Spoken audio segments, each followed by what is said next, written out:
on YouTube. Good afternoon and welcome. My name is Kristen Dawn Hefner, and I am the Measure 110 Engagement and Strategy Manager with OHA, and I will be assisting with facilitating today's meeting. The Oversight and Accountability Council welcomes and encourages community input. Members of the public are invited to submit public comments or get on our interested parties email list by emailing oha.measure110@dhsoha.state.or.us. That email and more information about the council can be found on the Measure 110 OAC website. OAC members have asked that OHA and other staff who are present in the meeting space introduce themselves in the chat. Please share your role with the agency and if you're a subject matter expert, your area of expertise. I will now turn the floor over to Amy to call the agenda. Welcome everyone to the special session of Ballot Measure 110 OAC. We have a few things to do today. But right now I think someone keeps trying to call, sorry. So I want to pass it to OHA. Let's see. I'm sorry. I'm trying to read this. Let's pass it to Sydney for attendance. Thanks, Amy. Hey, everybody. It's good to see you all. When I call your name, please say here for the record. Amy. I'm here. Hi, Amy. Carlos? Here. Hey, Carlos.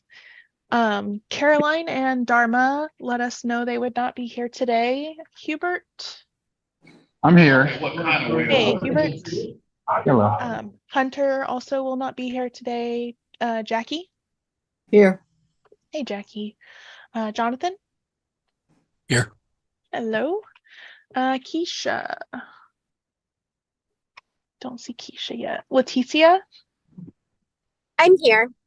Hi, Leticia. Linda is also not available to be here today. Melinda? Here. Hi, Melinda. Meredith? Hello. No Meredith yet. Morgan? Here. Hey, Morgan. Hey. Nicole? Oh, Nicole said here in the chat. Onisha? I'm here. I can barely hear you. I don't know if it's just me. Is anybody else having difficulty? No, I can hear you. Hear you fine. Okay. I just let Meredith in, so I'll come back to her. Ron? Don't see Ron yet. Ryan? Here. Hi, Ryan. Sabrina? I'm here. Hi, Sabrina. Zeb? I'm here. Hi, Zeb. Sam? I'm here. Hi, Sam. Annalise also let us know she would not be here. And Meredith, I see you joined. Are you there?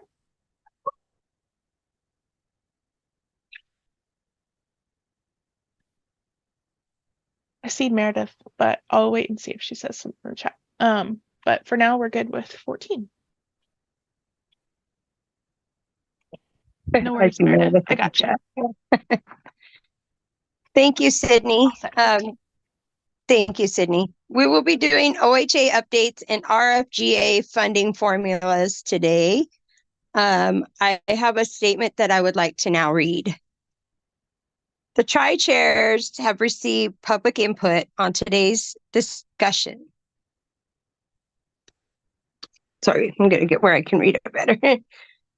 And thank everyone who took the time to write in. We recognize that this is a big decision to make, and all of our communities will be affected in some way. However, it is important that we reach a decision that will allow OHA to move forward and issue the next grant applications.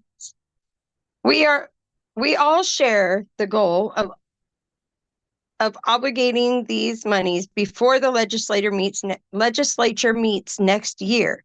And unfortunately, we cannot delay this decision. As the council has previously decided, the tri-chairs will continue to encourage and take into consideration public feedback via the via the Measure 110 inbox, but will not allow members of the public to join these live streamed meetings. The council may reconsider that process at a later time. At this time, I'm going to pass to our presenter for the OHA updates. Thank you, Amy. And thank you again for everyone to be here. I just wanted to give a few quick updates before we start today's discussion. If you are interested in volunteering for reviewing the new grant applications, please reach out to Sydney, Carly, or myself. We are looking for volunteers, and hopefully this next grant cycle, the applications will be a little shorter. The review process will be a little easier to follow, and it won't be quite as big of a time commitment. I think we will take volunteers for any length of time that you're able to sign up. So please let us know if you're interested. We are also we also have two Rules Advisory Committee meetings next week, one on July 9th and one on July 11th. Both are between 9 and 11 a.m. And we'll make sure we send out a reminder as well with those links to join if you're interested in participating in the RAC and or watching the RAC and contributing to the further development and refinement of the Chapter 944 rules that this council considered earlier this year.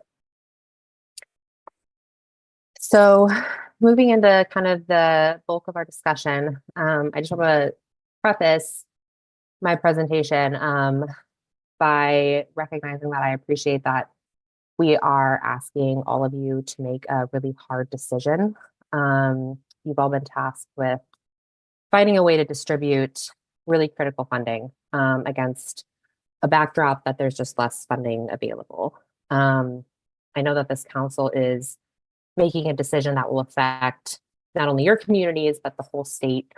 And I understand that resource allocation can really generate a lot of feelings and bring up some past traumas. One thing I love about you all and this council is that you all represent your communities so well. I truly enjoy hearing from all of you during our meetings, and I personally have learned a lot from all of you.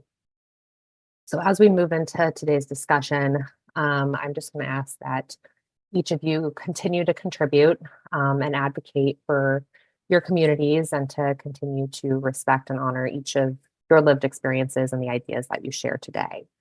As Amy noted, we have heard from several community members who have expressed concern about their future funding opportunities. So I hope that the information we share today is helpful both to your all's decision, but also to organizations and folks that might be watching at home that might be impacted by your decision, so that they can understand the context and the considerations that you all are having to weigh. So with that, we can get into it.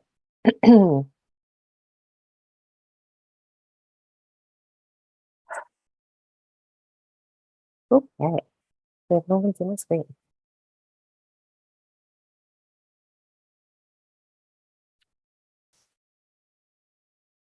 So I want to start our conversation today by just kind of reminding folks of the timeline. Amy did reference the importance of a timely decision, but I feel like it's always good to just kind of see it laid out. It's always helpful for me anyways. So we are here in July, and we are asking the council to approve a funding formula so that we can publish the request for grant applications later this month and give community members at least 60 days to respond.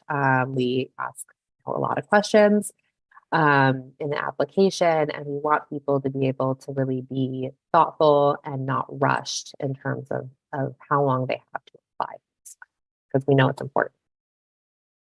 So if we give people that time, that means applications will likely close sometime in September. And then we'll begin scoring all of these applications. And I know that took a bit of a time last 2 years ago, 3 years ago now. We do have OHA staff already identified to help with the scoring. And of course, we've asked for you all as volunteers. We do think the scoring will go a little faster, but that's really going to depend on the volume of applications we receive. If we receive 300 applications and each one of those is 10 pages long, that is a lot of materials to read and to get through. And we don't want to be overly rushed because we know how much time people spend on them, and we want to be able to make really thoughtful scoring decisions and recommendations to you all. In November, hopefully, that process will be done, and we will be bringing those applications to you, excuse me, to vote on. But remember, we have an appeals process that's also going to have to happen at a couple stages. And so I think we're going to have to probably meet a little bit more frequently in the late fall, and consider for you all to consider voting on those funding proposals and appeals. And hopefully that means we can start awarding letters of intent as the 2025 legislative session is starting to convene in mid-January. I know the legislature takes a while to get going. And so we want to make sure that we are able to start awarding funds before that happens and sending those letters out, in part so that the money is obligated and it makes it less likely that it could be redirected for other purposes. So really, this is a 6-month time frame for grants that are going to start a year from now. And I realize that's kind of a little goofy, but kind of the backdrop against why we're pushing for a decision now. I also wanted to just address why we're even having a new RFGA. I think we've gotten a couple questions about that. And I just want to remind not only everyone here, but maybe for folks watching at home, that Measure 110 is a competitive grant program, and grants are not ever guaranteed for an extended period of time. House Bill 2513 that was passed last year also directed OHA to write and establish new grants. So we're following those legislative directions, but of course the legislation also retained the OAC authority to authorize funding and decide grantees. So it's going to continue to be this partnership. New applications will also afford new providers an opportunity to apply. I know that there are some new providers that either missed funding the first time or have started organizations, but are really eager to be able to expand their work. And the application will also consider current grantee performance. So for folks who currently receive funds, there will be, we will be able to take into account what you've done with that, how many people you've served, what kind of programs you've built. That is something that the council can consider. So I think it's important to note that there's a couple reasons why we're doing this again now, and asking for a decision at this point in time. So hopefully these numbers starting to look familiar to you all. As of this month, our Measure 110 fund, the Drug Treatment and Recovery Services Fund, is projected to have about $211.4 million in the next biennium, 2025 through 2027, and $276.3 million in the following biennium, 2027 through 2029.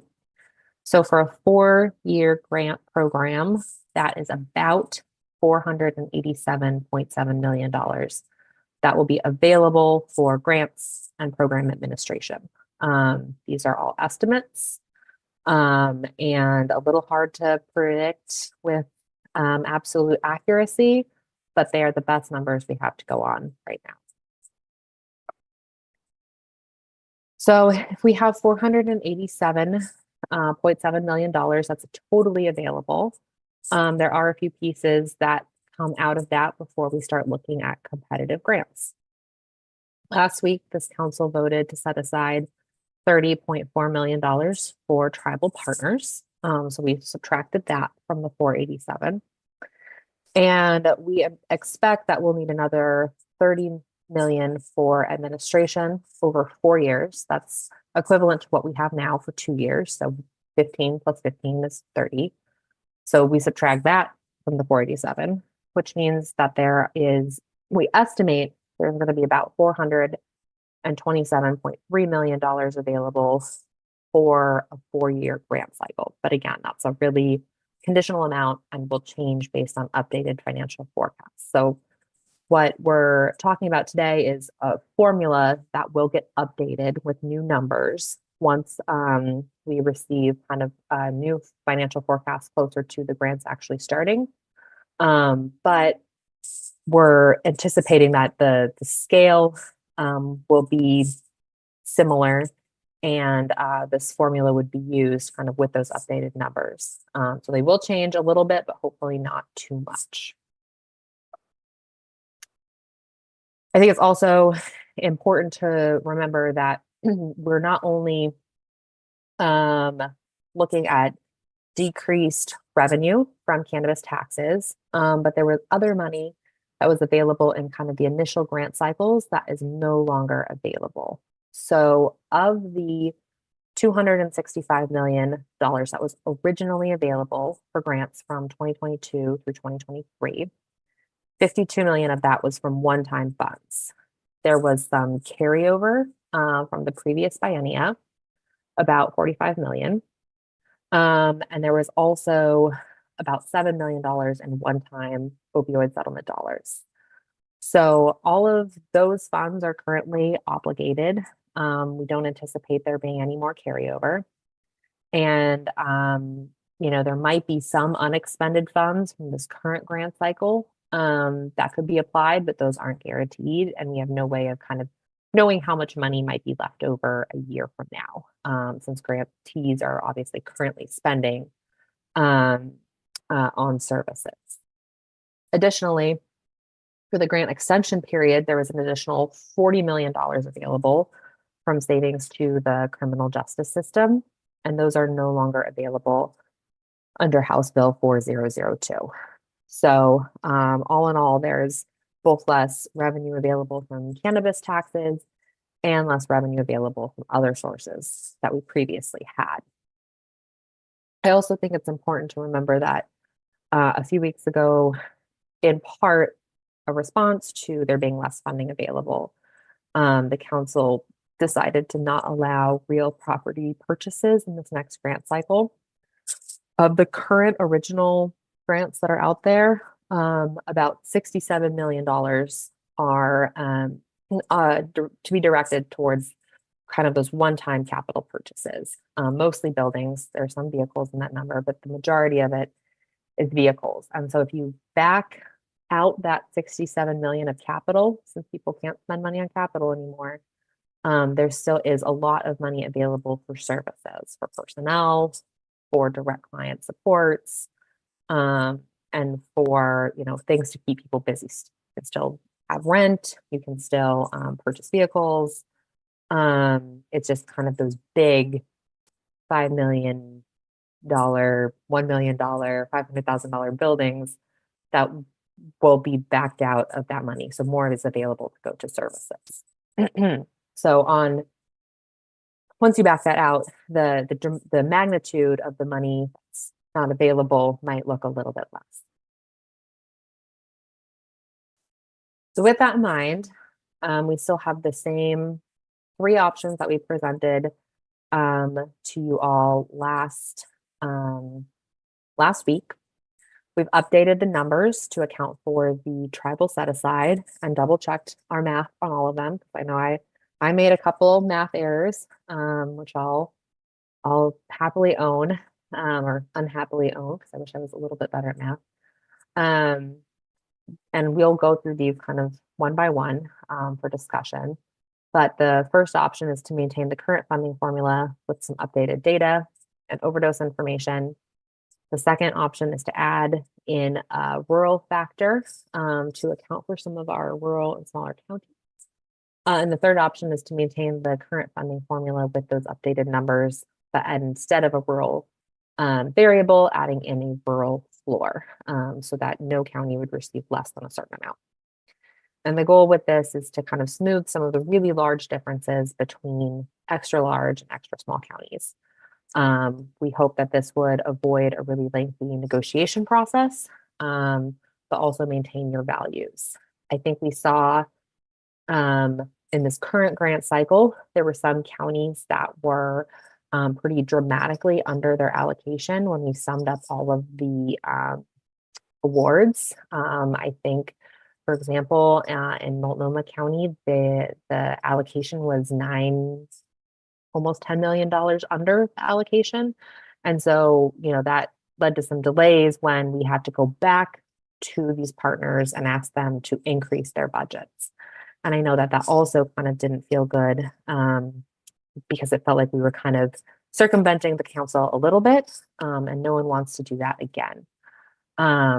So we were recommending to avoid that situation, to hold any under allocated funds in reserve. Again, the revenue is kind of volatile, and so we wouldn't be giving away any additional funds.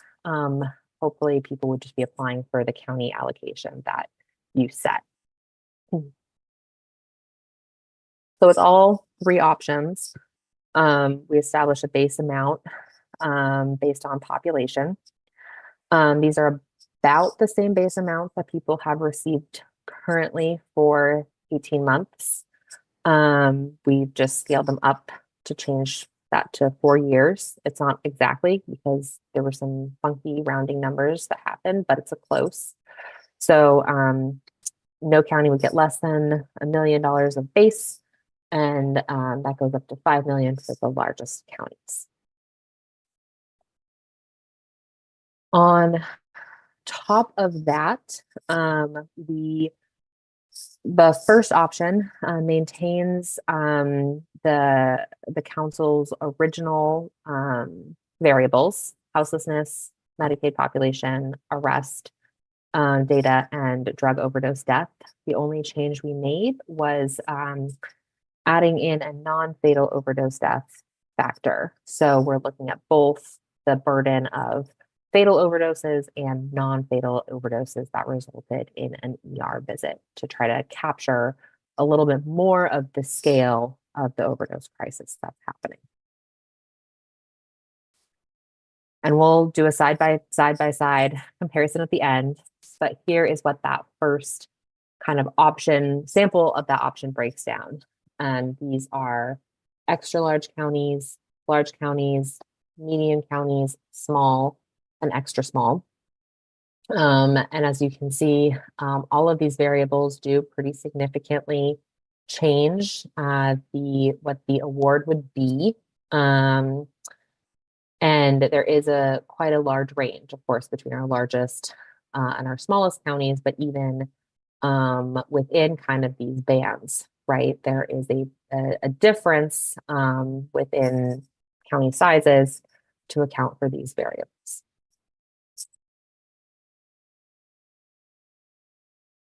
The second option is to add a new variable to account for some rurality factors of a county. The rurality measure is based on the percentage of a population living outside of an urban census area. That is a federal designation, not a state designation. So the U.S. Census Bureau designates what they consider a urban area, which is based on population density and housing density and a couple other infrastructure factors. And everything outside of that is considered non-urban. So with this, the proportions do change kind of in relation to each other, but it does still capture the same base numbers of arrest data, Medicaid population, houselessness, overdose. But when you run the numbers, it does definitely change the calculus and change the award amount. Again, these same sample counties stratified by size. You see that it definitely brings up the smallest counties and brings down some of the largest counties. But again, there's a pretty big difference even in our largest counties, partially just because Multnomah County is so urban compared to pretty much everyone else. And then a third option, which is really kind of what the council has in place now, is the original formula plus a rural floor. So during this current grant cycle, I think once we ran the numbers, the smallest counties really got a really small amount. So the council established a base floor of $750,000 in those extra small counties to make sure that no county received less funding than that. And so this council could opt to establish a similar rural floor for those extra small counties. Those are counties that have less than 20,000 people living in them. If we use the same $750,000 over 4 years, that would be a $2 million floor or $500,000 per grant year. And this would be, again, for services only, not for those large capital purchases. So if we compare all three options kind of side by side, you kind of start to see the difference in scale between all three. There are still differences, between even some of the counties that are similarly sized, but maybe they're a little less dramatic, especially once you get to the small counties that just have that $2 million floor. And just for comparison, this is the straight population formula, what it would be, which I don't think we're recommending because that is a very big swing, and the lower end is hardly enough for a 4-year grant. So we have these three options, and I know you've all been sent the county by county breakdown spreadsheets, but we will stop sharing my screen for now, and I can always pull up these slides. If people have questions, I will finally just shut up and stop filibustering and let you all talk.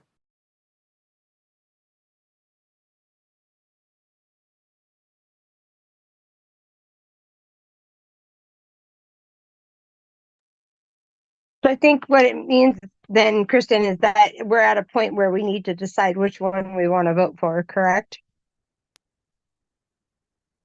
That's correct. Or, if the council kind of collectively decides that all three of these options are terrible and you agree on a different option, you can tell me to go take a walk and come back. But these are the three that we have on the table. Okay. Is there any way you could put them on the screen? Sure. And I see Keisha, if you have your hand up.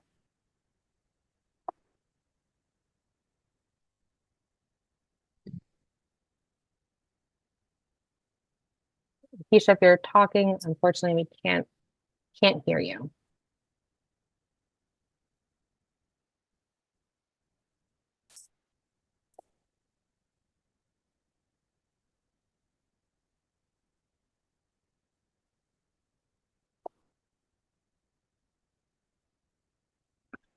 Is the reason that third one is lit up is because that's what we did now, what we did last time?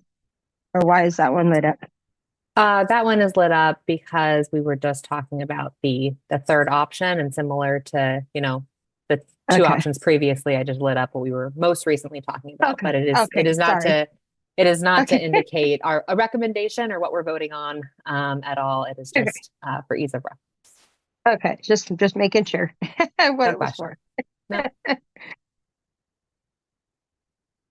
Can I say something, Kristen?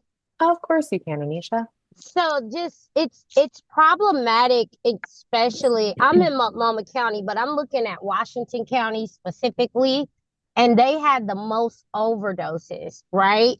And and all of these options are cutting their budget in half, basically. Like all three choices for Washington County, and they had like the most overdoses, deaths.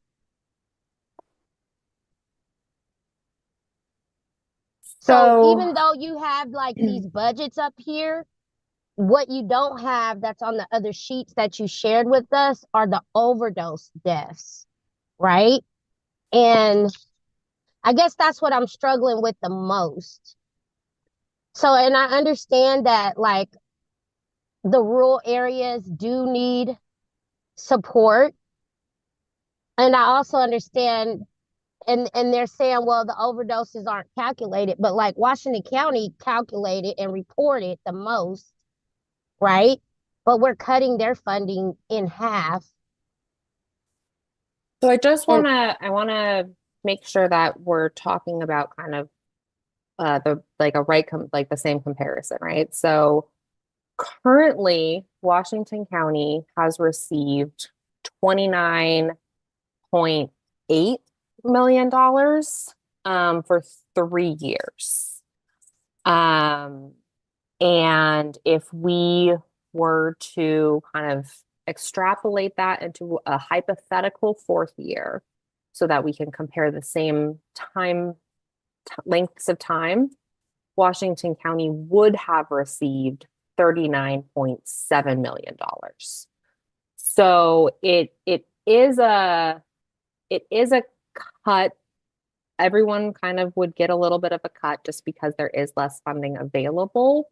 But Washington County wouldn't receive half of the funding it currently receives. It would receive, it would receive less. But given that they currently receive almost $30 million for 3 years, and they would hypothetically receive 39.7 for 4 years, it's not as dramatic a cut as half. so what is the straight population then? That is just to give y'all a sense of scale of what it would look like if we just said, hey, we're not going to do any weighted variables. We're just going straight on population. And I think this is more to highlight why it's important to include variables, because otherwise, we wouldn't be able to maybe make kind of these determinations. And this was similar information that you were presented, I think the last time was just hypothetical. Right, but there's a lot of information in this picture. Like there's some towns where the population is like 1,000 something, and then that's like $2, right? And you got Anisha, you're breaking up a that little seems bit. excessive. Can Sorry, you hear me Anisha. now? Yeah, that's better. Okay, sorry, I'm moving through traffic. No, you're good. Yeah, it's like this isn't the exhaustive list though, right? Because some of the counties that we're talking about, given like in the option one, I mean the option two and the option three, I think we're straight up talking about giving like $2 million, and in some of the counties their population is like 1,400. So if you divide $2 million between 1,400 people, I don't know. It just seems like there's a lot of other things. And then what, you know what I'm saying? Like, what amount of money did they use that was specific and good for their county the last 3 years? Sure. Yeah, that's a valid question. And I think, this $2 million would represent the same funding level for those counties as they currently get now. It would just be for 4 years instead of for 18 months. So that would essentially hold those levels steady for those really small counties. But I hear that, proportionally it is a lot more per person than not.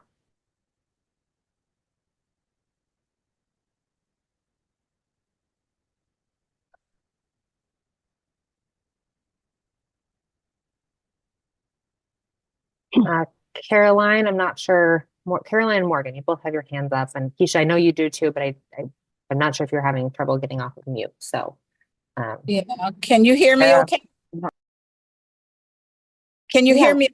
Okay, because I am traveling. So, the last time we did this, we based it on, we created a base for every county, and then we went population base.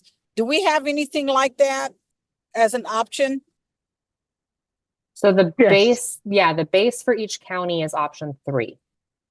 That's Okay. it. There is a base floor, $2 million for the smallest counties. So no county would receive less than 2 million for 4 years. So that's $500,000 a year. And then it's the same formula kind of on top of that goes up. Okay, so number 3 is just based on a base amount, and then it's based on population, and then it's based on 4-year budget. Well, the base amount isn't based on population. The base amount is based on what their current base amount is. Yes, and then population base on top of that? No, it would just be a base amount. Okay, for the smaller counties, but what about Multnomah and Washington? They have a base amount of $5 million Okay. for their size. And then they went population. Mhm. Okay, that's what I needed to understand. Thank you. Keisha, it sounded like you were maybe able to get off mute. Oh yeah. Yeah. Hi. So yeah, I'm just looking at this chart and I'm wondering, because if we go by population base, we are like the largest county.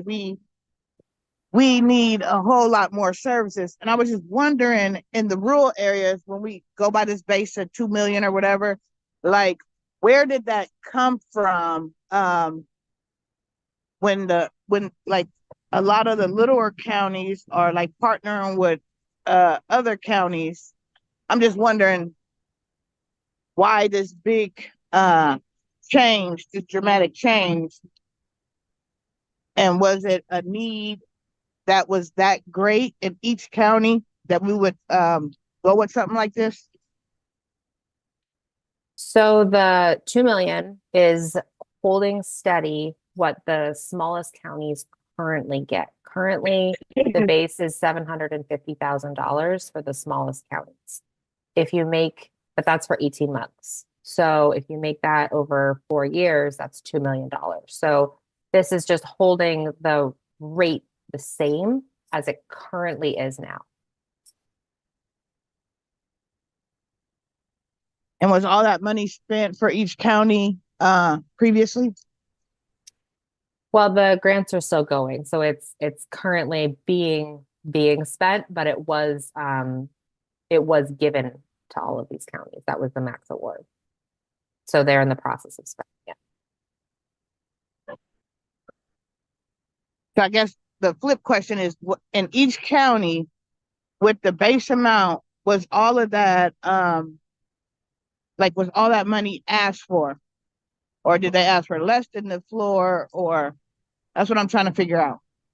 Gotcha. Yeah, good question. In all of those counties, they actually asked for more than that floor. And I remember 2 summers ago, it was in part my job to go to all those counties and say, your max award is $750,000. So you need to cut your ask down to that amount.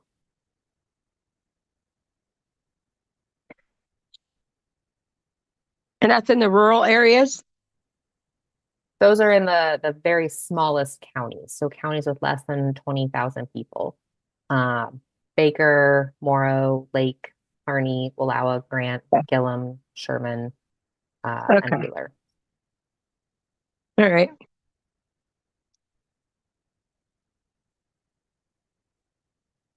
Morgan, I think your hand was up next. Yeah. Okay. So I just want to say something on that floor. To me, having a floor definitely makes sense because we know economies of scale. Like the more people you are able to provide for out of one location, it gets cheaper. So in the rural areas, because we mandated that every single county has to have a full burn, that they can't share jurisdictions like they share judicial districts. And there's just like a certain base price that it's going to take to establish all of those services. And it is going to be more costly per person than it would be in an urban area. I mean, and that's always the difficulty providing services in rural areas. So to me, that definitely makes sense, especially because, you know, if that's what they're already getting, we would be cutting their budget.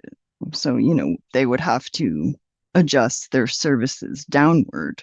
And even just staying flat when looking at current inflation, rising wages, and cost of living, you know, we're not increasing them any. So it will even feel like a slight decline if we keep them exactly what they're at now, which is what this $2 million floor would be doing. Okay, but I had a question on the non-fatal overdoses. Yeah. Where are we getting this data from? That is from OHA public health data from 2023. That was reported by emergency rooms across the state. And all emergency rooms have to report them? Or it's Um, optional reporting? I mean, it's my understanding that they're supposed to, but you know. Yeah. Okay. So Washington County has a population, it's 73% of the population of Multnomah. And they are about 35% overrepresented in fatal overdose. But that's because Washington County has a much lower overdose reversal rate. So many more of their overdoses are fatal rather than non-fatal. Can you go back to the slide so I can see the non-fatal overdose slide? Right. Yes. So do you see that? How we in Multnomah County have twice as many non-fatal overdoses as they do in Washington County, but they have 35% more fatal overdoses. So that's tricky, right? Because, you know, technically our overdose rate is much higher in Multnomah County. But Multnomah County, for whatever reason, is doing a better job at turning what would be fatal overdoses into non-fatal. So that's going to be naloxone distribution, harm reduction access, fewer people using alone. And so, I mean, I think that's a strong metric. I would definitely be leaning towards what's not accurate, Keisha. If we're talking about data from hospitals and emergency rooms, a lot of our fatal overdoses are happening in the home. So it's not even making it to those data points. So the data is not accurate. Multnomah County's fatal overdoses? So the Yes. fatal, I'll just clarify that the fatal overdose rate is what's been reported by like the medical examiners. That's not reported by emergency rooms. The non-fatal number is from emergency rooms. The fatal overdose rate is what is reported on death certificates. Yeah, Recognizing so that there are limitations to that data, but just want to point out where it's coming from. Yeah, the non-fatal overdose rate is always a little bit skeptical because we know they don't always call 911 and there's all those other issues. But when we're looking at the fatal overdose numbers, that's very good data. Like the public health field considers that very reliable because, I mean, every death is going to run through the medical examiner's office and the medical examiner reports 100% of overdose deaths.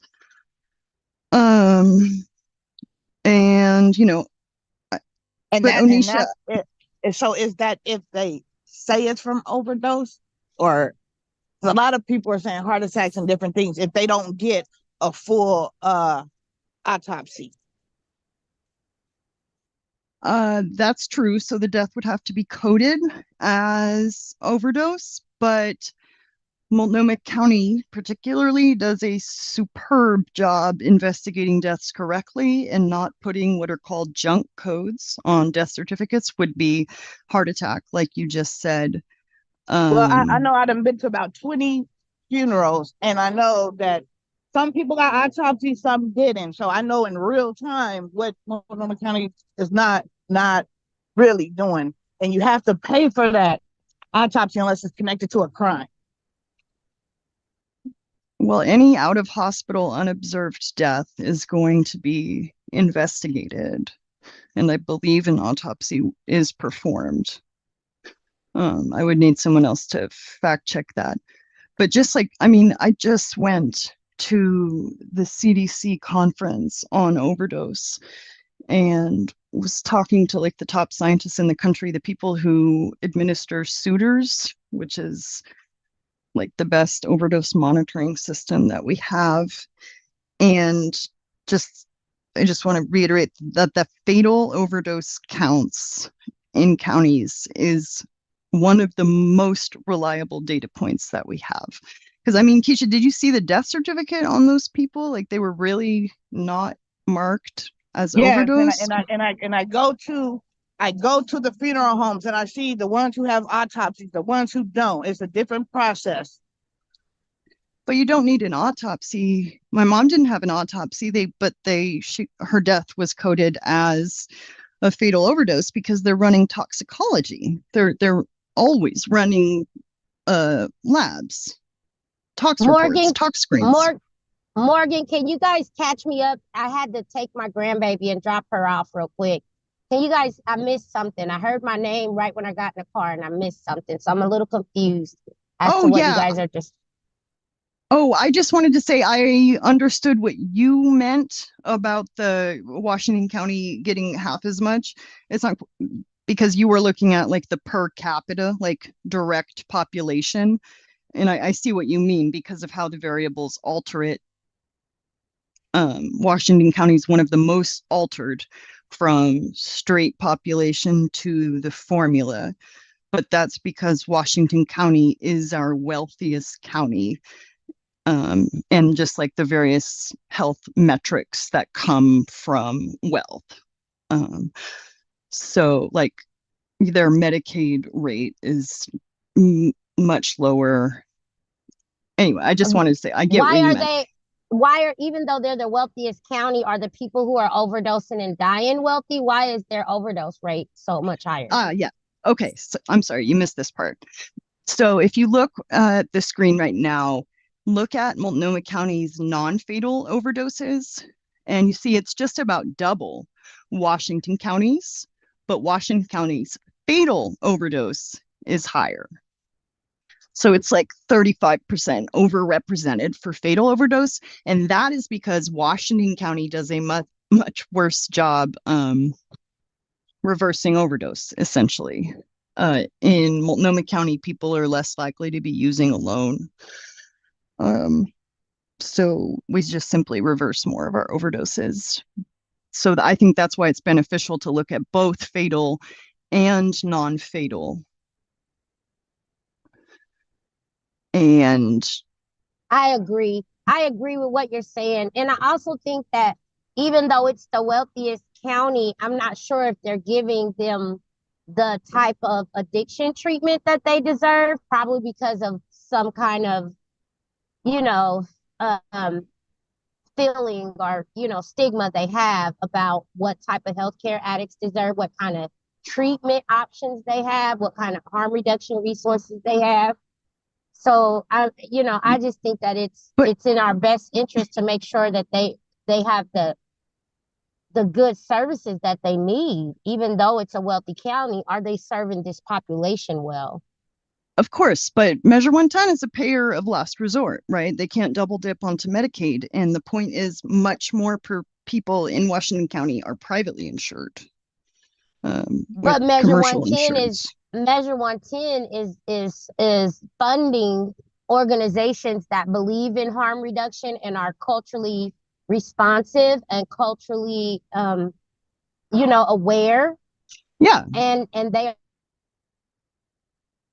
No, I mean, Measure 110 has absolutely shot the quality of treatment into the future because of the guidelines providers are having to follow. But at this rate here, using option number 3, where they have the floors, Washington County is getting just a little bit less than they got in this previous grant cycle. So that seems fair to me. Holding it pretty much steady. I know there's a couple other hands, so I want to make sure that we can get to Duncan and Sam and Caroline, and I think Amy, your hand might have been up at 1.2. So Morgan, I definitely appreciate you sharing kind of your perspective. And we can definitely come back to you, but I want to make sure we also make space. Yeah, of course. Yeah, thanks. Well, Duncan. Hey, I don't need a whole lot of time. I don't mean to backspin a little bit, but I want to talk about like the difference, like in the counties in the rural area. There is conversation about how many people, how there's more money per person, but I just wanted to point out, like, we should recognize that the cost of services per person is much higher in rural areas to get out to these people. It does cost a lot more compared to in a city where you can just kind of stay in one spot. People can get a $3 bus ticket to you, or you could just travel over real quick. There's peers like traveling, spending like half their day driving to see people, tickets to get people to treatment and all that. There's just a higher cost per person to provide services to.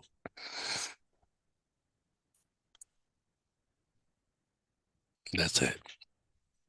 Thanks for sharing that, Duncan. Important to keep in mind for sure. Sam, I think you were next. Thanks. I just a comment and a question. One is, I think one of the things we know about rural areas, regardless of separate from sort of the council's decision, is that many people in rural areas are having to go a good distance for services or assistance because there's such limited resources in those areas. So just thinking about how that plays out across the state. And then just a math question, as I'm looking at this, if the vote were for straight population, does that mean the Gillum-Sherman areas would get like, I don't know, 50,000 a year? Is that how it would play out? Okay, thank you. I was just trying to make sure I was reading this correctly. Yep. Thanks, Sam. Caroline. Yeah, I think we need to understand that not everyone has the capability of providing the data all the time, and data is collected differently throughout the state. And so as a result, I'm not sure if this data is even valid from the conversations that I'm hearing, because some people will do autopsies, some others won't. Some folks are more probably trained in order to probably be able to really actually know the difference in terms of that this was connected to a fatal overdose. The other thing too is the fact that I think we have to remember that every county is a mental health authority. They have community mental health providers, and there is other dollars coming into the into the counties as well. Not all to all the tribes, because they're not all community mental health providers. There's opioid dollars coming at the state level, and there is other types of dollars that are coming through the Oregon Health Authority. These aren't the only dollars. So for us to look at these numbers like this is all that these communities or the counties are receiving is probably not valid. I think we need to listen to what everyone was saying, especially the rural areas. You guys are correct.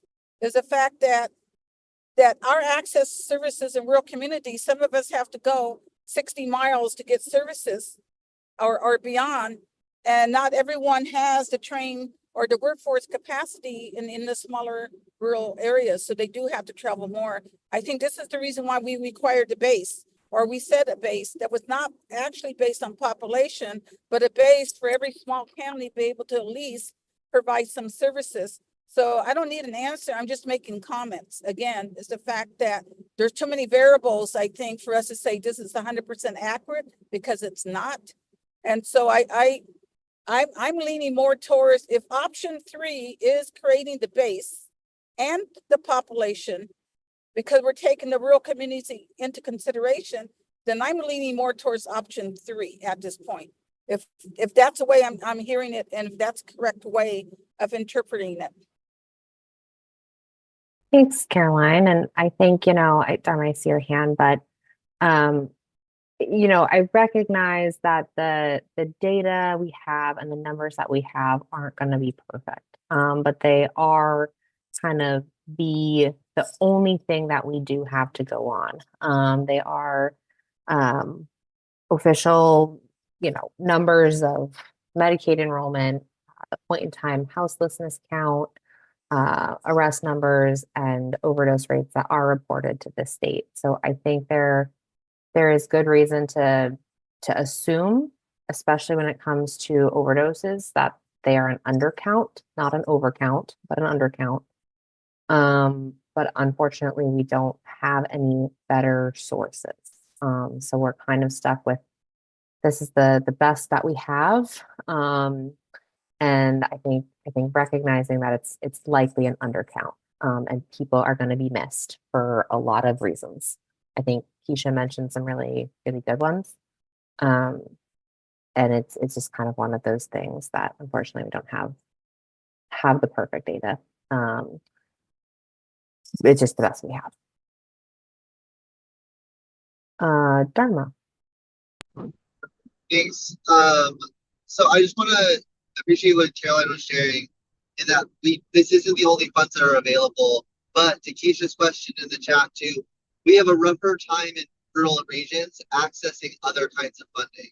It's much more difficult for us to compete against wealthier counties that are more resourced in accessing competitive grants.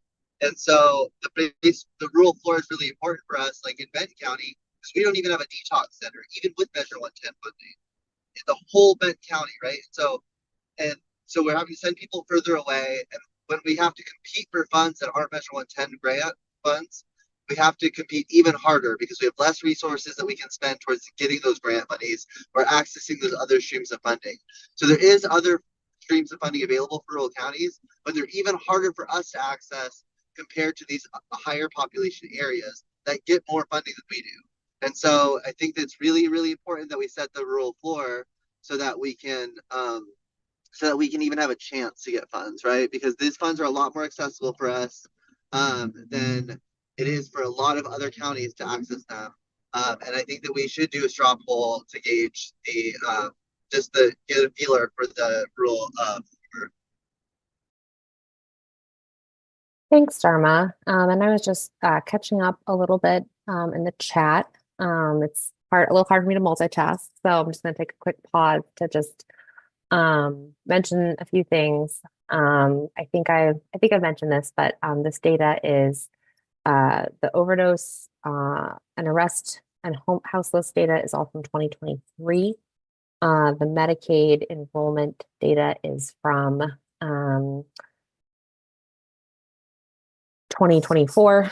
We pulled it last month, so that's the most current data we have. And the population and rurality data is from the 2020 census, so a couple years old, but not too old. I think I also wanted to just mention I did a little bit of math, which is always dangerous, right?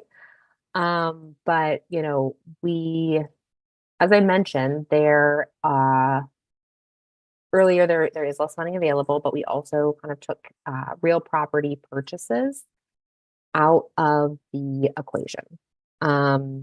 So if we look at just Multnomah County for an example, Multnomah County had almost $17 million in that capital category.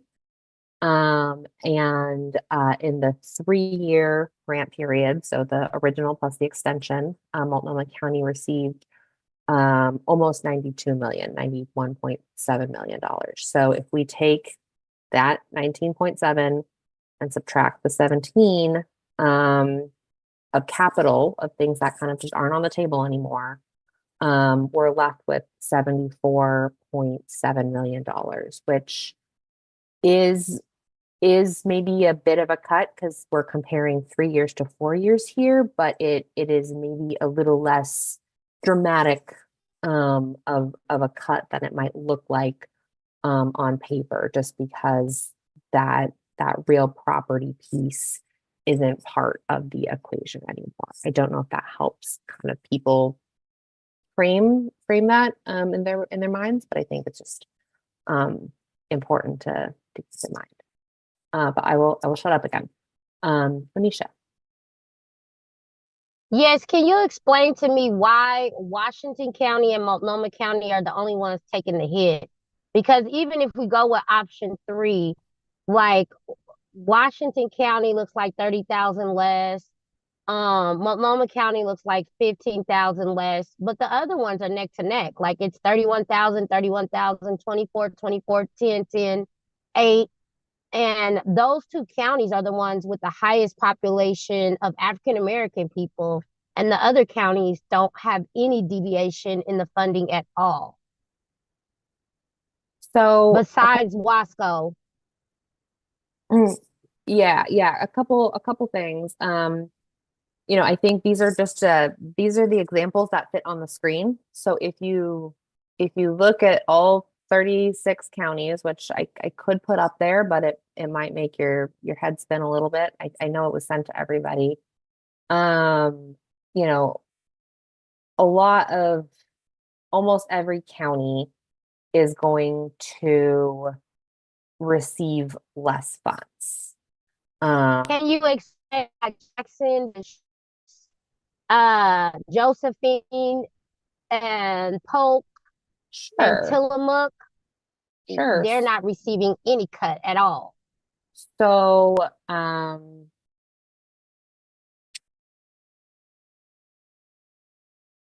think I'm trying to look at 2 screens now. I think if we look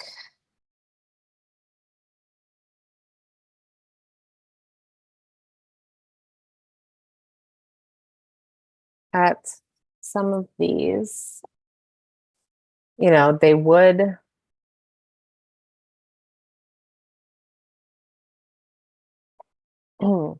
so I think we can look at, you know,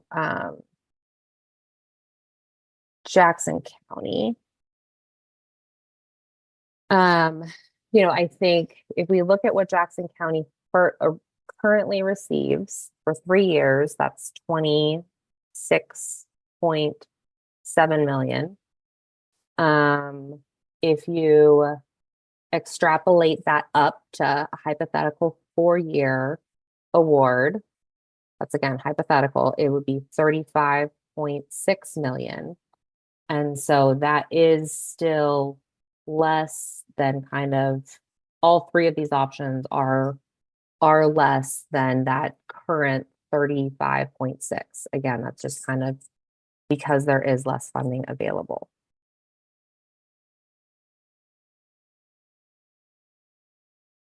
But so what I'm asking you is why do they get the option to have a straight population? Because if we gave them according to their straight population, Mm-hmm. but everybody else has to take a decrease except for them. Well, the straight population isn't an actual, like, that's not how any of this is currently funded. That's just for comparison. Yeah, that's what I'm saying. What the way we're comparing it, and you Yeah. guys are saying, well, you know, Washington is the. I haven't heard anyone speak like how we are going to guarantee though African American population is going to receive services if things be and the African American organizations don't have any type of guaranteed or set aside or anything like that. So I'm just getting confused because it's like this was supposed to be for those most impacted by drugs. BIPOC communities are those most impacted by drugs. Yet there's a key that they will be able to be funded or serviced. Right? Where we're cutting it at is in the counties where they're most live. And we're saying it with all these different reasons, and we're not putting anything to guarantee that they will have services. And that's what has me most concerned. Because I hear a lot of people say, well, Washington's wealthy, Multnomah County has an amazing transit and TriMet system. But the point I made at the last meeting, and the point I'm making again a little bit more strongly because I feel like people aren't hearing me, is that African American people do not get service. Multnomah County. Multnomah County is where predominantly most of them live at, but it's still a very much predominantly white state in a white city. They always get fair services. They don't get equitable services. On two probably where they go and they can get treated, you know, human being without racism, without experience bias and stigma. Saying so, I just want to know what are we going to do to ensure those what can we do, if anything, as a council to ensure that population is guaranteed. See, is cut. The comparison that I see is Multnomah County and Washington County taking the big hit compared to 3, which is what Oregon wants us to vote on. And a lot of people are probably going to align with her. And Miss Caroline said option 3 too. So people are going to align with that. But what are we going to do for the African American population? Because comparing it to the straight population, it seems like as always getting lost in the. And that's what I'm scared of. Sure. And I'm sorry, you were breaking up a little bit. So I think I got your comment down, but if I get it wrong, just yell at me. You know, I think a couple things. You know, the way just dividing out kind of this and maybe the straight population column is a little misleading because it's not really, I don't think, an option that we're considering, simply because the spread is so large and it's not what people currently have as their funding. So it really is hard to compare because it's not based on what people are currently receiving. But it's just to kind of another way to look at this. I think the way the distribution falls is that if you're bringing up those smaller counties, you're going to have to bring down the bigger ones, and it's just going to have to be by a bigger magnitude of scale when we're looking at straight population, which I don't think we're really looking at, and that's not how current counties are currently funded. Currently, they're the most closest comparison is this option 3 with a rural floor and these kind of other factors.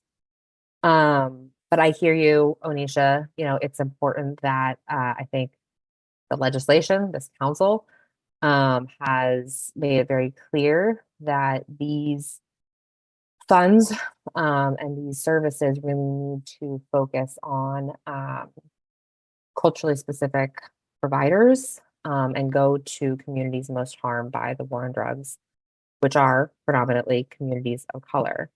And I think that in the new application, we are asking those questions a little bit more in the way that you just framed them, a little bit more trying to hit the nail on the head, so that people are going to be forced when they apply to respond directly to that question. Who are you serving? How are you serving them? Are you a culturally, specific organization? And who is your community? And I think that information then will help the council make sure that you are funding organizations that are in alignment with the intent of legislation and in line with your values.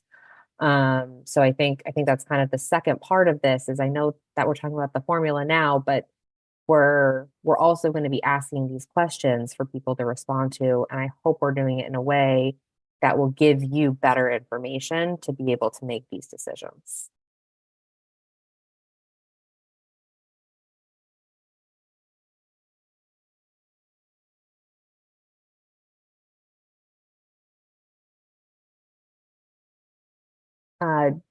Dharma, I think your hand was maybe up next.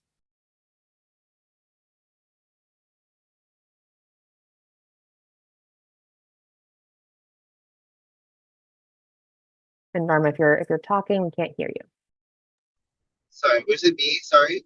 Yeah, I think your hand was up Sorry, it next. cut out for a second. No, you're good. So I really appreciate what Anisha's talking about here, and I want to point out that a few years ago we were having this conversation that we were not able to make funds based on race or allocated, and I felt like the deflection point for the state was that we can't make funds doing decisions based on people's race, whatever. And then I feel like we were told, what we're focusing on providing culturally specific service providers. But a few weeks ago in the tri-chair meeting, we were told that there isn't a definition of culturally specific service providers that's a standard for the state. And so I really pushed for us needing to make a decision that had a factor based on the need for culturally specific service providers, since that's how we're talking about it in code, basically, to address the need for BIPOC communities funding, right? And so I think it's really disingenuous to be like, well, we're asking these questions on the grant application when we can't add that in as a factor on the formula. And so I really want us to be able to factor that in on the formula. It doesn't make sense to me that we can't define it in a way that can be added to the formula, but that's how we're supposed to be addressing something that's mandated in statute on Measure 110. So it really is confusing to me. And I think that if we need to spend time finding a way to factor it in, we do need to, because we're mandated to do so, right, in the statute.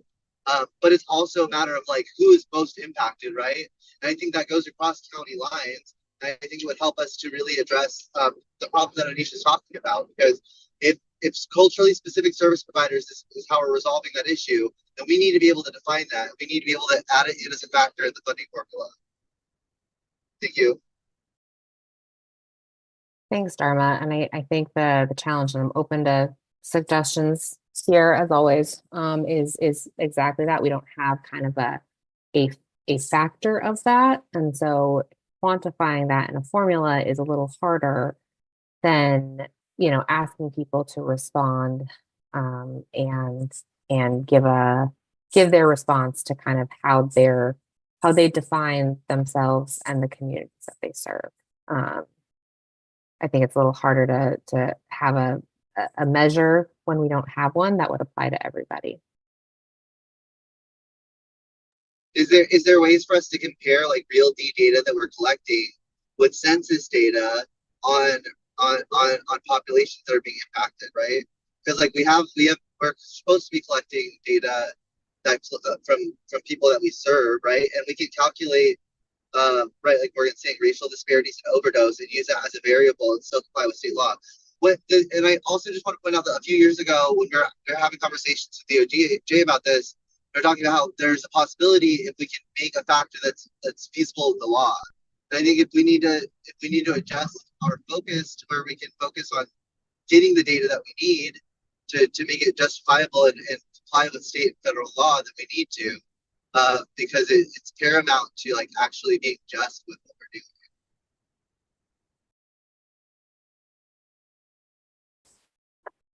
Yeah, and I think the limitation there is just with what we currently have available, knowing that not all of our providers, for a variety of reasons, are able to collect real data.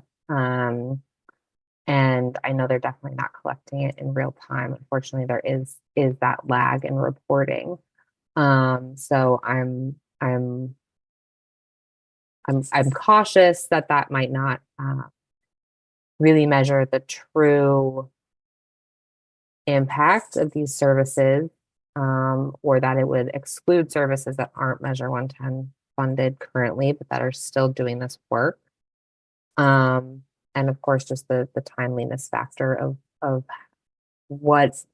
how long it might take to develop that kind of measure.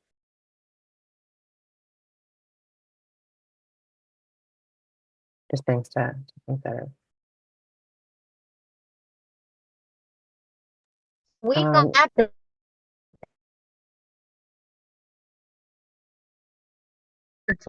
should Oh, Anisha, your connection's really bad. I think you're trying to talk, but I can't hear you. And I still have my hand up too, so.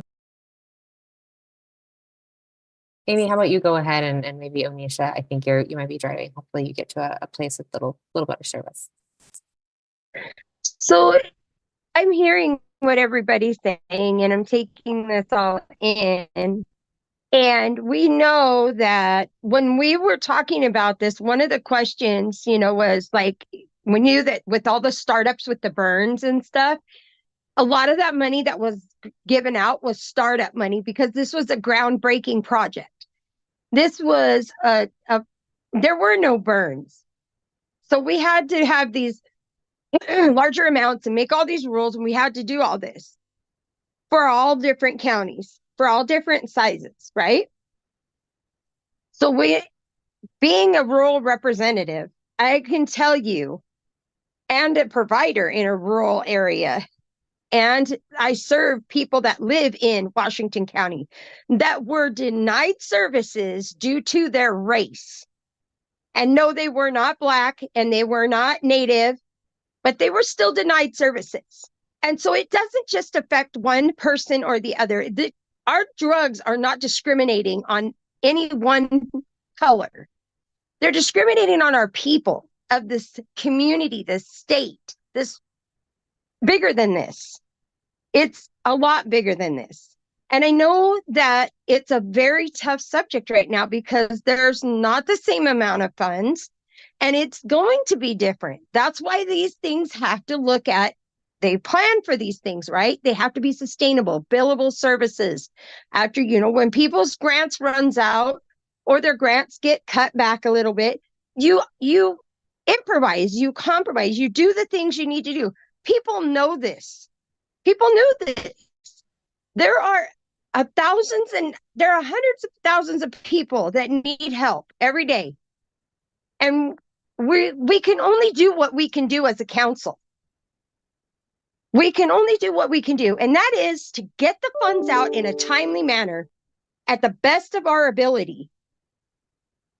And I just feel like, we should move forward with this and do the census thing and then take a vote. Because we're never going to satisfy everyone. It just isn't going to happen. There are people, the natives need their allotment. Black people want their allotment. White people want their allotment. Hispanics need their allotment. That's what it comes down to. But what I saw on the streets of Portland, it wasn't just Black people that were suffering. It wasn't just people, of different color and nationality. It's all. So we just need to get our work done and do what we're going to do for our people in the state of Oregon. Thank you. Thanks, Amy. And I put this in the chat, but I'll just say it now before I move on to Zeb and then Dharma and then Anisha. But we do plan kind of when we get to this point, I want to make sure everyone has a chance for discussion first, to take a poll to see if there's consensus before moving to a vote. But I know that there's hands up there, so I just wanted to note that that's kind of the plan. When our discussion is ready for that. But Zeb, go ahead. Yeah, I just want to say, in response to Dharma, there are culturally and linguistically specific service applications for the state of Oregon through OHA. So there's a lot of providers out there that have gone through the approval process. It's a very stringent process to get approved to be a culturally and linguistically specific service provider. So there is a process in place through OHA right now. I just wanted to say that. Thank you. Thanks, Zeb. And I would just note that that's not that definition is in part because it is so stringent and people have to apply for it, is not one that we've been able to apply to like our program. Knowing that it's a little hard to define unless there is a conversation and people can identify and kind of show that impact. Onisha, are you able to unmute? Hopefully your Yeah, audio's a little hopefully better. you guys can hear me. Can you I hear can me? hear you. Yeah, I can hear you. Okay, perfect. Thanks. Yep. And so I'm not discounting what anyone is saying. I know all races are suffering from the disease and struggling with substance use disorder. Whether they want to stop or not, they all need services. The point I was trying to make, and that I hope people can remember, is you can't get mad at people for saying the obvious that we live and we see in our service every single day. And the point we're trying to make is that an African American person cannot get equitable service everywhere that they go. If everything is predominantly white, there's a higher chance that a white person can go and get equitable service when their providers are majority white. But if you got 10 organizations on a block and only one of them is Black, and then or only one of them is Spanish speaking, and they serve the people that need that service, that identify with that culture, 9 times out of 10, they're going to be treated with love and service and equitable trauma-informed care. But there's like a gamble, right? When you go to all these other places, when people don't have people in leadership at their organization that look like them, when people get mad because you say Black drug addicts and Spanish speaking drug addicts are still experiencing, indigenous drug addicts are still experiencing racism while trying to get services from people who may even be in recovery. I just think it's kind of unfortunate that people get mad at us for saying that and asking for what are we going to do to make sure that as we're cutting the funding, we're also considering that problem that we're still currently dealing with.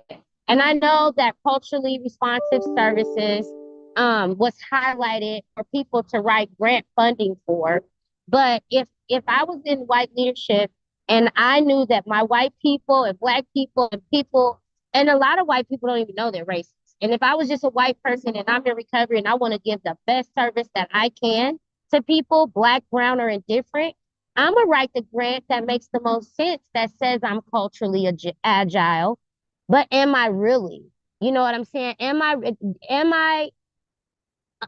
I compromising African American people and Spanish people speaking people without me even knowing it, because I'm operating from a lens of bias that I'm not even aware of? I don't think that people are, being racist or biased on purpose.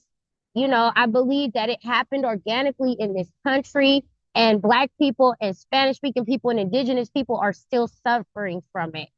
Asian, anybody who's not white are still suffering from it. And I'm not saying it's done on purpose. I'm not saying it's done maliciously at all. But I'm saying don't get angry with us, because we're saying that's something that we're still trying to maneuver around, and it's still a barrier for us. And just because people think they're culturally agile, it doesn't mean they are.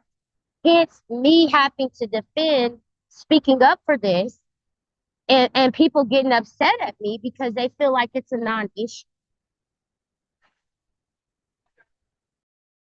Thanks, Onisha. And I think you raise a good point, which is in part why it's hard for us to define like who is a culturally specific organization, because to your point, people can say a lot of pretty things on paper, but that don't mean that they're not actually doing something completely different in practice.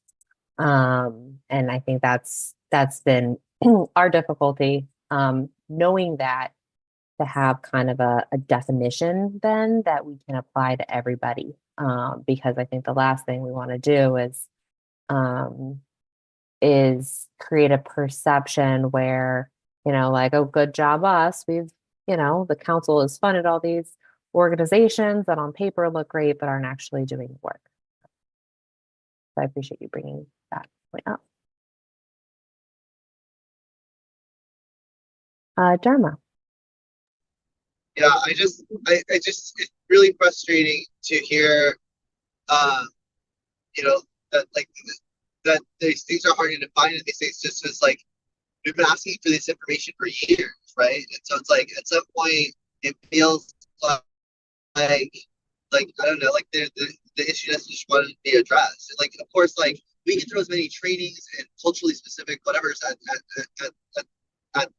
in the data that we want to, but it doesn't actually make sense to me that we're not even offered any sort of formula that addresses that factor at all, right? And so I know it's difficult to do that, but it's been difficult to do that. It's difficult for communities of color to stay alive. And it's difficult for queer and trans people to access care across the state, especially Black trans women and transgender women of color, who there's hardly any specific providers for us across the entire state. As a council member, I have trouble accessing UA services in my county, right? And that's a UA. That's not even care. That's not even the basics of care, y'all. That's a drug test. And I know we need to move to vote, but people need to stay alive, Amy. And so it's really frustrating and disingenuous for me that we continue to avoid getting the information that we need or addressing the problem, right? There's this elephant in the room, and it's in the data, right? The data, as a researcher, I see it all the time, that there's data that shows, like, conclusively, that there is a difference in racial experiences in care and gender experiences in care. But we somehow can't quantify that in the formulas for funding. And it doesn't make any sense to me, because we can see it in the data. We can prove that it's happening, but we can't fund based on those things, right?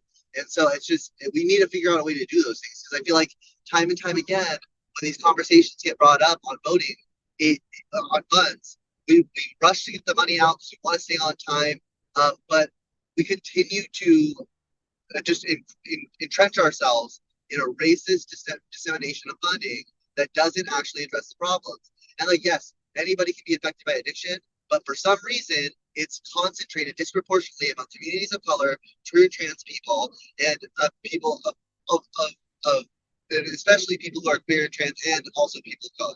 And it doesn't make any sense to me that we would continue to ignore this and act like it's something we can find out in the future, right? Because we,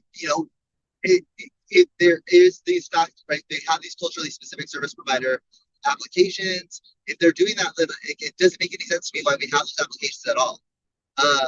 Setting a base feels more equitable to me, though, and I feel like it's one of the only things that addresses things as we're being offered it. But I think that we really need different formulas offered to us in order to address racial equity. And I know that it's important that we get these out in a timely manner. I'm not saying that we shouldn't have a vote on it if that's what the council wants to do, but I don't think it feels uncomfortable for me to continue to ignore the problem of systemic racism that is like factual. And just to not do it. It's denying the science behind what's going on. It's denying the data behind what's going on. And I continue to ask from the communities across Oregon that we address racial disparities.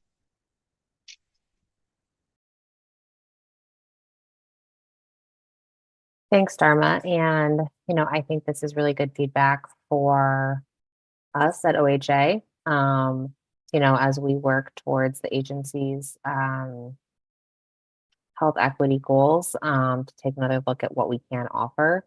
not only you all, but similar bodies in the future, and see how we can offer better variables that more accurately reflect our communities. I appreciate you bringing it up. Caroline. Yeah, I hope you could hear me because I might be getting in dead zones. Mhm. But after hearing what everyone is saying, I agree with everyone, to be quite honest.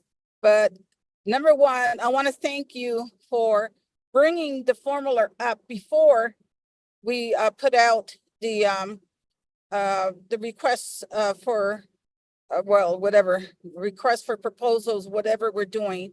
Because last time we did not have this, and it was a nightmare for us before we finally decided to go with base and a population base. I don't think anything that we're gonna do is gonna be fair, but what we need to do is get the amount of dollars out there, and then the work comes afterwards in terms of how we need to make sure that the bill is being followed by the plans. So at this time, before I lose connection, I'm making recommendation. I believe option number 3 is the fairest one. I wish the straight population, if we got rid of that, because I don't think that's fair at all, because I am concerned about the smaller rural communities, that they need a base amount. And if number 3 creates that base, and then it does the population for the rest of the county, because all the counties are here. So I'm assuming that this is just kind of what you guys kind of picked out to do a person. Motion option number 3.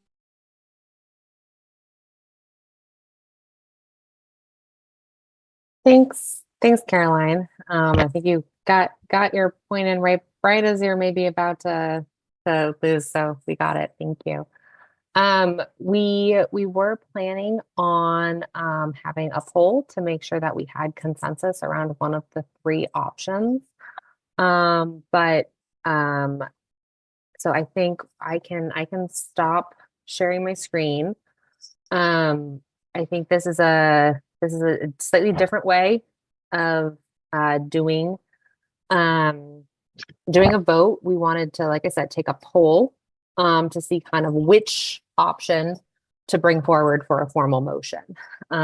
So, usually we already have a motion and it's just yes or no, but since there are 3 options, instead of going through each of them or just leaving it to whoever can call out a motion first, we wanted to put out a poll and then make sure that we have consensus around putting forward a motion.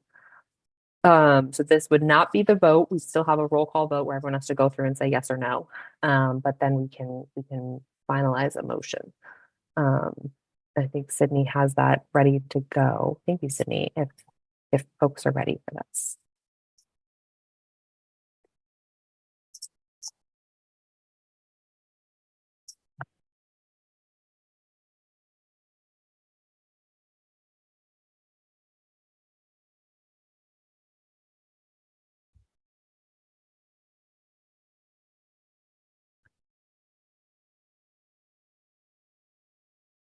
It's going, and I'll share the results here in a second, but there are only 11 votes. Did we lose quorum?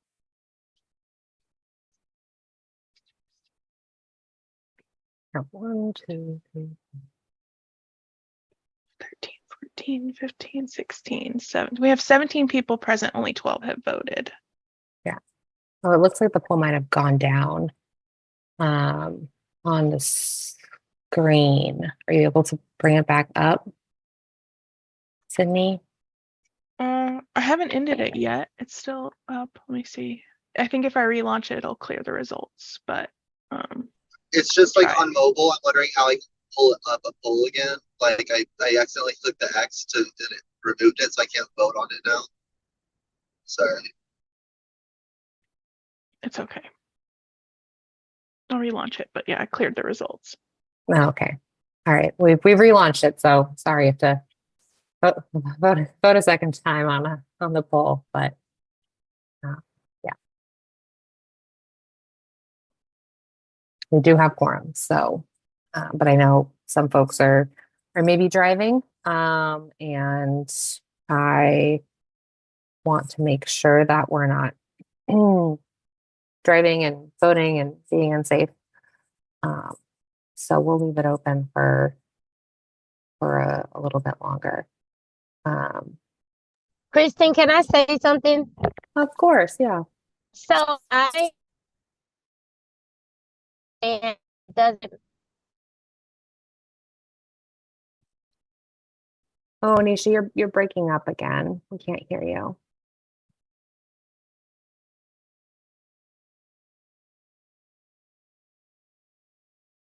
have to choose from, but it's important we make a decision because hopefully what I'm hoping for is that with the real property being off the table, people will have to access that in other places, that we will still have enough money to do what we need to do.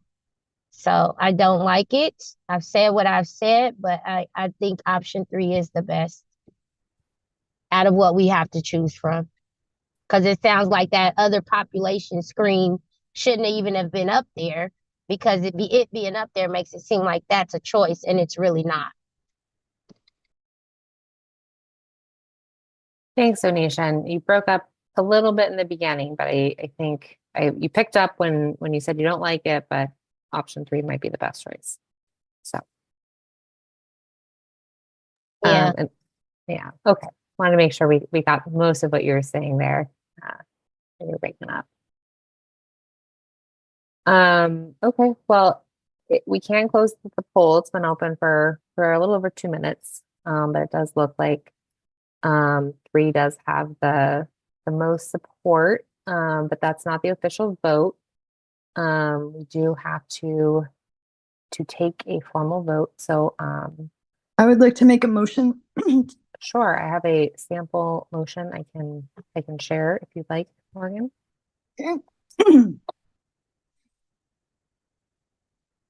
I move to approve option 3 as the funding formula for the 25-29 grant cycle.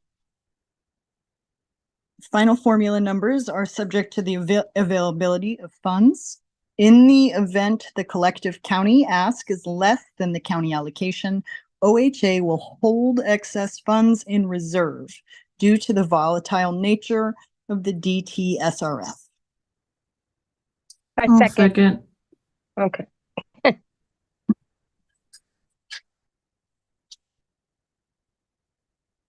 Hey, Sydney. Okay, sorry, had to type that up. Motion to approve option number 3. Amy, how do you vote? Yes. Carlos?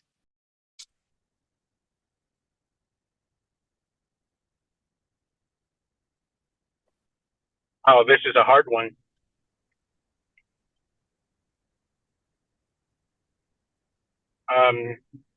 No. Thanks, Carlos. Caroline? Yes. Dharma? No. Hubert? No. Jackie? Yes. Jonathan? Yes. Keisha?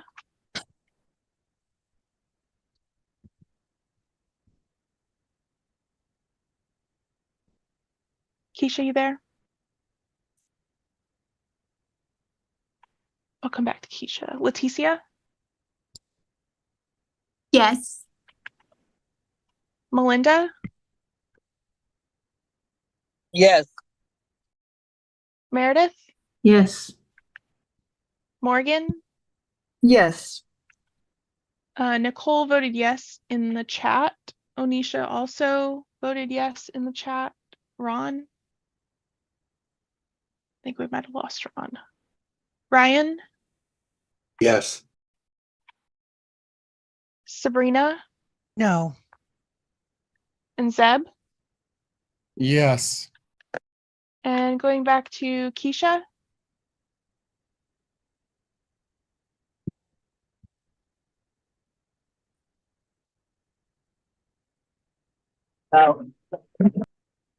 Sorry, Keisha, I didn't catch that. What was your vote?